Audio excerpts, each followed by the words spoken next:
were? Remember how much fun they had? Oh, yeah. They played with a little bit of pace and everything, but they had some fun.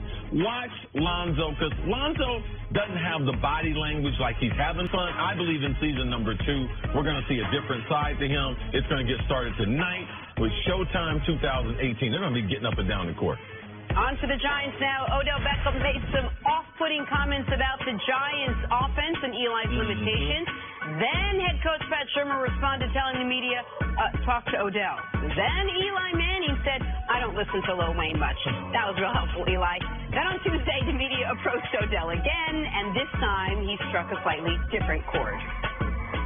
I think we all understand each other. Like I said, there's nothing that is going to come in between my brothers, my teammates. This is something that is going to pull us closer, and I felt very close as a team this Sunday, and that's the way that we have to play.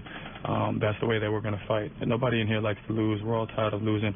We want to change that culture, atmosphere, whatever it is, because this is a place that has a lot of pride, and we want to be able to be proud of what we display and do all those things. So it was a big week for us. We took a big step.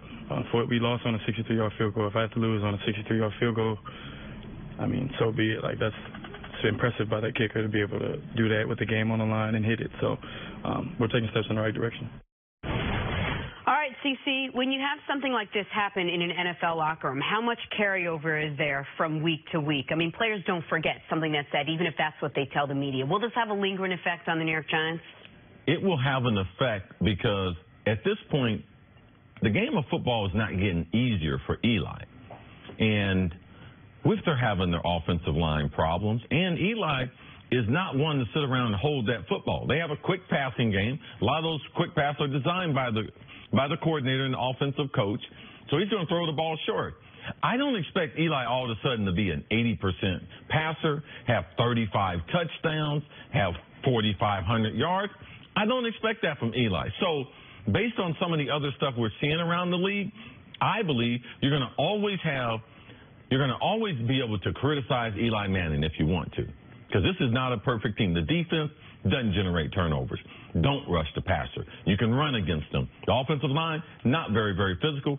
Don't protect the quarterback. Don't have a consistent running game. And outside of OBJ is their only consistent offensive weapon. So if you want to criticize Eli, it's going to be there and available.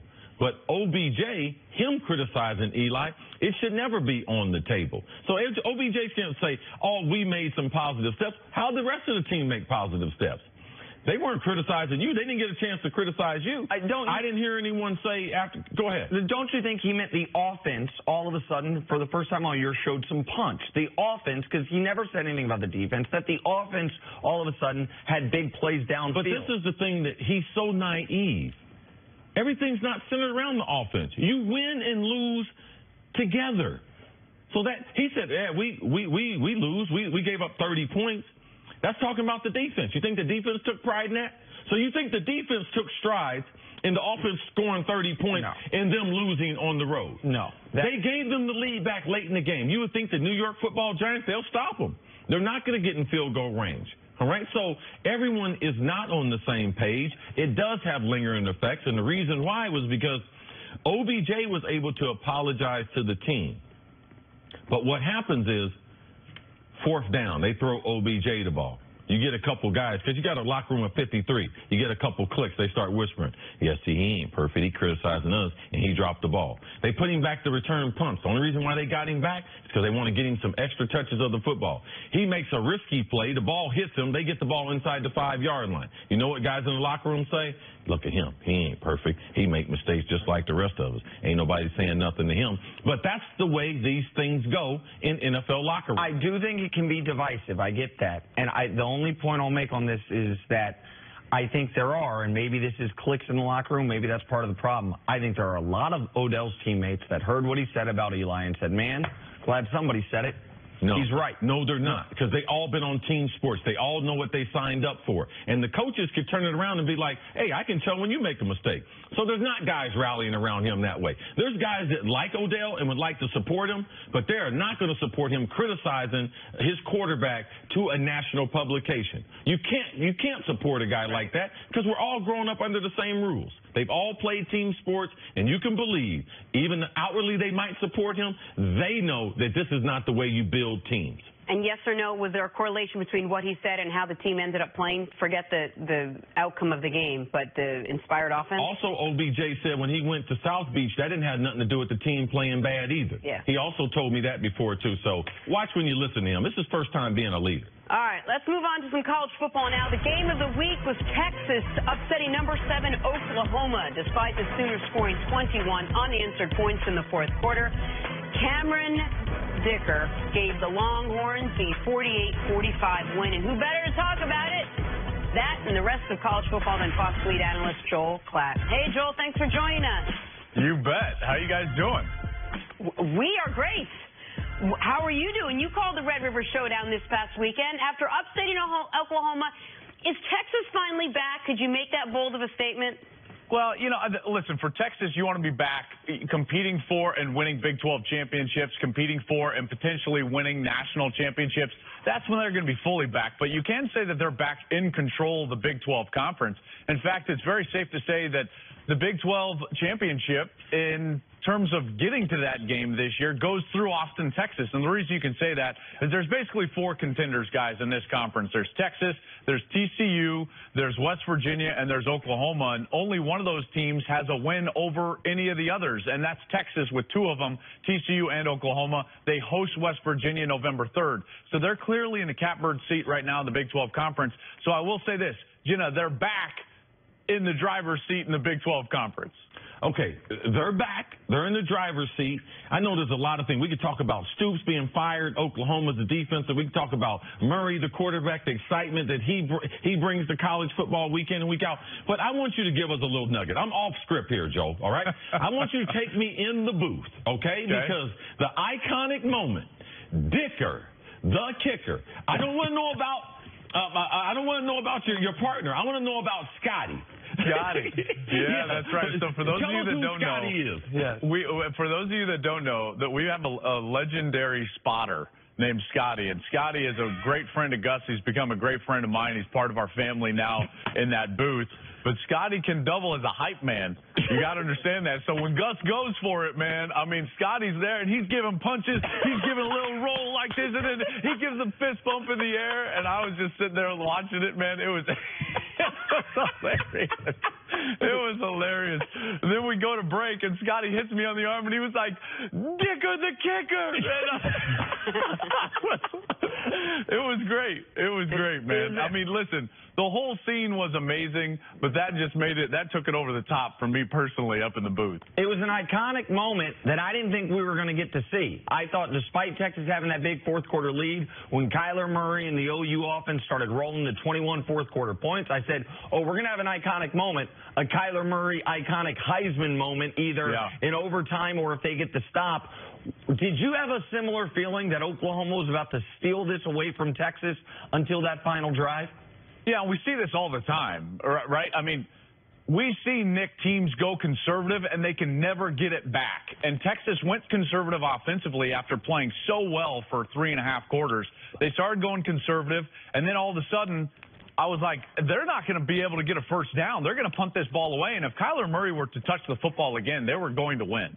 You know, outside of the 9 seconds they had left at the end of the game. I mean, if he had any amount of time, OU was going to drive down and win that football game. Texas had no answers late because Murray was in full magic mode. The run he had, the 1 play drive where he ran it on the sideline, I'm like, are you kidding me? He turned on another gear that I haven't seen from him all season long, whether it's on film or live, and that was the 3rd time we've covered him. So in hindsight, the credit, I think, goes to Tom Herman and Sam Ehlinger, because what they did was something that I normally don't see. They got the aggressiveness back. Their offensive line started winning the line of scrimmage again late in the fourth quarter, and they were able to drive down and get a field goal. That was a huge drive from Ellinger in Texas. And what happens is it gets lost because of Cameron Dicker making that field goal, because of Murray's 21 points in the fourth quarter. What we lose is the fact that that drive from Ellinger in Texas was a really remarkable drive for what was going on in the game.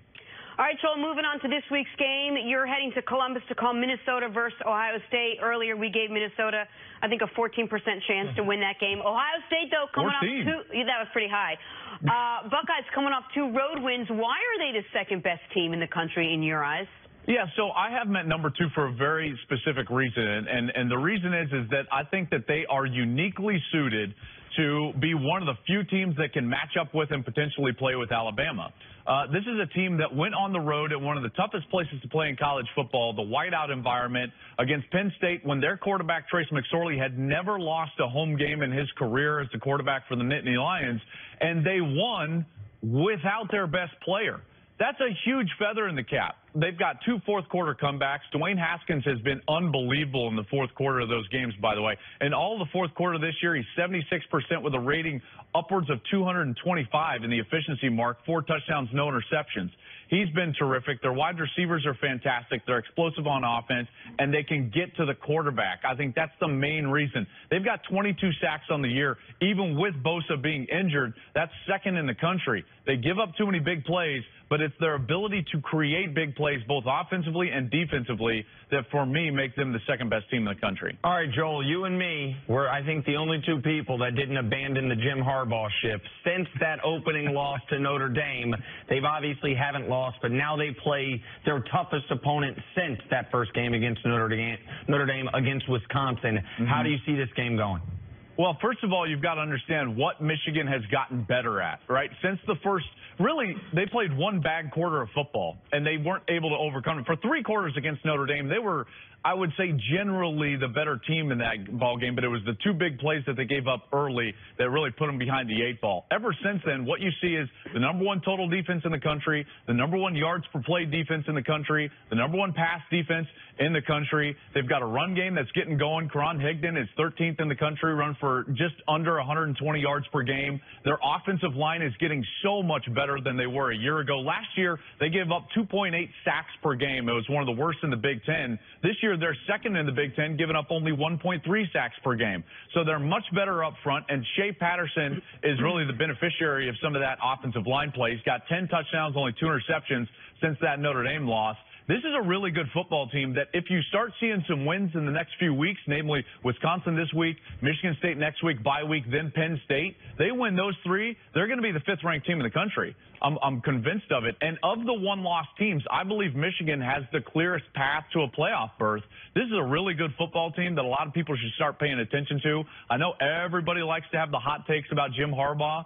I'm certainly not one of them. I think he's a great football coach, and this is a team that's primed to make a run right now. CC couldn't agree with you more, Joel. That's over there going, there they are. I love Michigan. Yeah. Nick Saban had a quarterback decision to make when we started this season between Tua Tagovailoa and Jalen Hurts.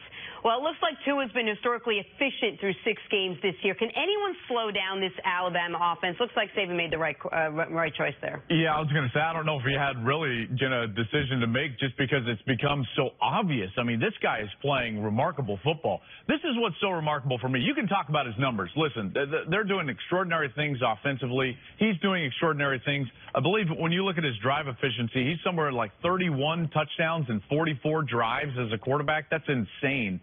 But for me, he's taken a program that is in the midst of maybe the most dominant run in the history of the sport, and he's taken them to another level. That's unheard of. You know, players don't normally do that, and this guy has certainly done that for Alabama. They haven't been an offensive juggernaut during the course of this run with Nick Saban. They've only averaged, I think it's right over 35 points per game in their 5 national championship years, but he's taken them to another level. They've got 500 yards in every single game this year. Tua is right now a very clear favorite in the Heisman Trophy race.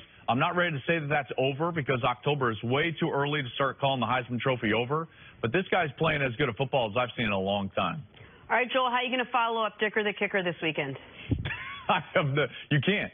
You can only hope to contain Cameron Dicker, the kicker. I got to tell you, it was, like I said, that was pretty remarkable. Even in the break, Gus looks at me, hits me on the shoulder, and he's like, "Hey, Dicker." Joel, thanks so much for joining us. As They're going always. down for a field goal. Much more first things first right after this. Appreciate you, Joel. You got it. Good stuff.